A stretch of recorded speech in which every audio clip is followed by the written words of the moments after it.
So here she is, out of hiding at last. The Fiat 850 Sport Coupe. If you've ever seen a car with such great lines, like, seriously, there isn't a bad angle on this car.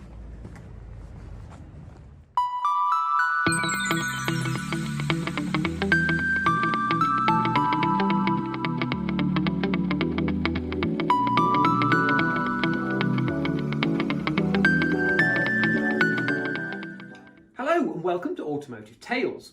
On today's episode we're doing a little bit of Carchaeology, and the car in question is the Fiat 850.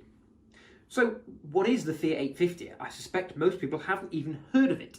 So it is a very small little car from the 1960s. It replaced the very popular Fiat 600 and was launched in 1964.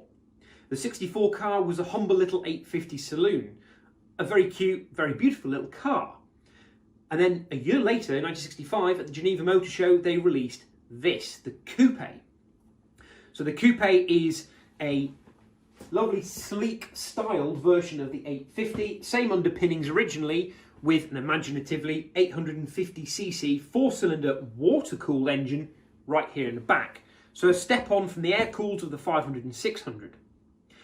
And then a few years later in 1968, Fiat upped the game again to give a sports version of the Coupe. And that's what we see here today in front of us, or behind us in my case. So the Fiat 850 Sports Coupe is a slightly upgraded, slightly enhanced version of the original Coupe, sporting a hefty 903cc engine, giving it a whopping 52 horsepower, up from the original 47. But that's more than enough to propel this little thing quite quickly along the country roads. It was known at the time as the poor man's Porsche, mainly because the engine's hanging out the back, and it's a kind of 2+2. I think that's probably about where the similarities end. Needless to say, it's a really nice design. In fact, in 1968, Road and Track said it was the handsomest, best balanced design car on the market. So let's show you the car and talk a little bit about why it's sitting here with a layer of dust, and God knows what that is, on the top of it. So here we are sitting in the Fiat 850. And some of you will notice that in front of me there is not a steering wheel. So this is a left-hand drive version of the car, because they sold so few in the UK. To get hold of one, I had to go all the way to Budapest to buy this particular example. As you'll see, there's almost Porsche-esque styling to the dashboard, so kind of makes sense where that poor man's Porsche reputation came from. I don't believe this is original, but there's a beautiful period radio fitted in the dashboard, albeit hacked in a little bit. And she's fitted with, this is actually a factory optional Nardi steering wheel of Turin. What a beautiful thing that is. And it's so lovely to drive with this little wooden wheel. And you'll see she's got some sporty little dials here as well, obviously in kilometres because she's an import. And I would like to draw your attention to the pedal box. So you can see the accelerator here, you can see the clutch here. The distance from there to there is about the size of one of those boots. So one of the most amazing things about this car is you more or less always have to drive it barefoot, unless you are wearing winkle pickers, because there is nothing else small enough to actually push the pedal. So I don't know what it was with Italians in the 60s and 70s, maybe they just had very small feet. Who knows? So as you can see, she's actually really rather lavishly appointed. Now, I'm led to believe this leather seat combination and door cards to go with is actually a US option.